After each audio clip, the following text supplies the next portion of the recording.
How should this end?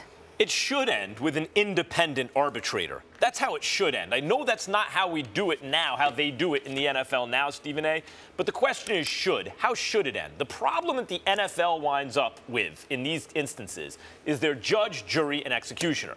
So when you appeal the process, you're appealing it to people that the NFL appoints. It's not independent. Now, Henderson in this case, Jerry Jones has said, is a great friend of his, he reduced the Hardy suspension from 10 games to 4, right? So it's not impossible that the suspension is reduced. It's highly unlikely it's overturned or anything like that, but that it's reduced. But even then, it's not independent, right? Like even then, well, he's a friend of Jerry Jones.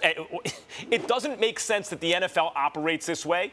They run into problems they don't need. And when you think about it, Stephen A., rationally, in the NFL's best interest, even as it applies to this kind of discipline, as it relates to this, wouldn't it be in their best interest if it was an independent arbitrator and therefore if a suspension got reduced and it was unpopular, the NFL could say, look, we do this according to the book and we went to an independent arbitrator. It wasn't our call. We gave him a strict punishment, a harsh penalty. To me, it seems it's best for all parties involved, including the NFL's reputation going forward, if that's the way it were to end. It should end in independent arbitration.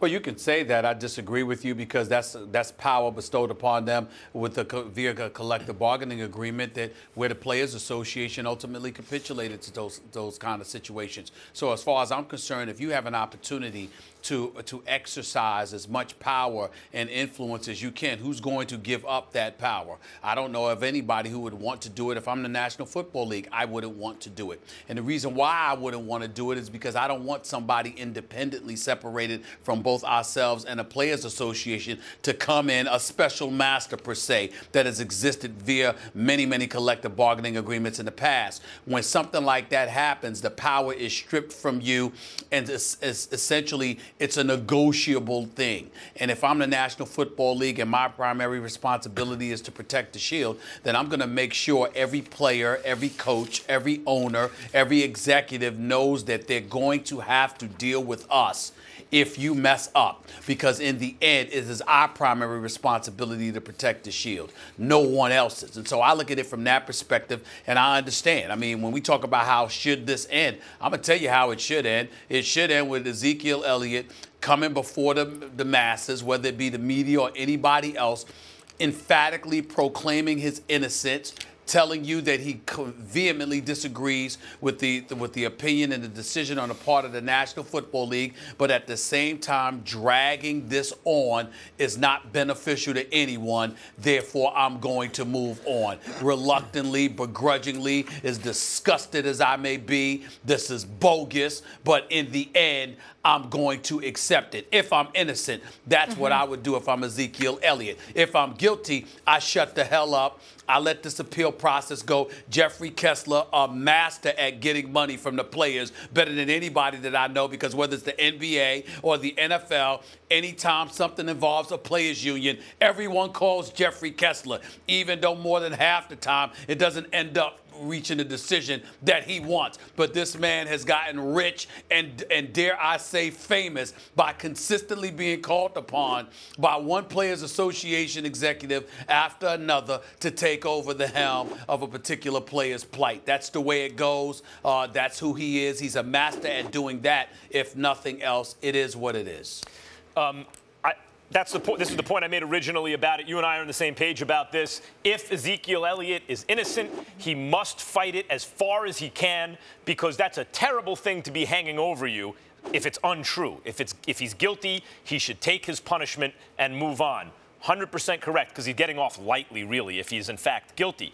But what I'm talking about is what should happen from everyone's point of view, Stephen A., including the NFL's. When they negotiated this judge, jury, and executioner, and they get to, appoint the arbitrator in the appeals process, the idea is, you're right, it protects the shield. It gives them more control. But what has happened in the NFL since then, with Ray Rice and many other instances, is that we're at a point where there's so much cynicism about the NFL that they can't win in these situations. What can they do? Well, anything they do, they will be criticized. If they come down harshly, some people will say it's good. Others will people say, well, where's the evidence? The appeals process will go on like this. If it's reduced, some people won't like it. Other people will say, well, they appointed the arbitrator. If they took that part out of their hands, the NFL did, and let that be independent, the arbitrator, they would at least solve that problem. They can come down harshly, and the arbitrator can change it, and that's out of their hands. I need to interject because I think you misconstrued what I said. I absolutely agree with you that if indeed Ezekiel Elliott is guilty, you and I are on the same page. Yeah, we said that. Yeah. I'm saying, but what I'm saying to you is that even if he's not guilty, I think that he should come out. You're saying he should fight on. Yes. I'm making it. No, I don't agree with that. That's where I don't agree with you. What I'm saying is that it's such an ugly situation.